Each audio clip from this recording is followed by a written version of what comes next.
পাকিস্তানকে ধবলধোলাইয়ের পর বুধবার 4 আগস্ট দেশে ফিরছে বাংলাদেশ দল।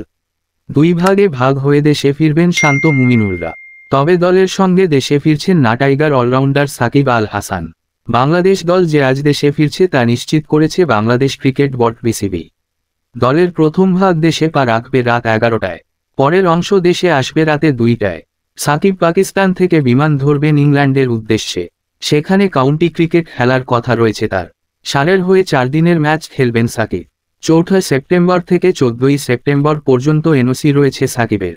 এদিকে দেশে ফিরে চলতি মাসেই ভারতে সফর করবে বাংলাদেশ দল।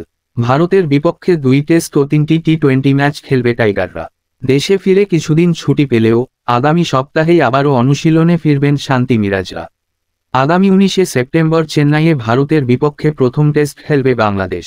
কানপুরে পরের টেস্টটি 27 সেপ্টেম্বর। এরপর 6, 9 ও 12 অক্টোবরে 3টি টি-20 ম্যাচ খেলবে বাংলাদেশ।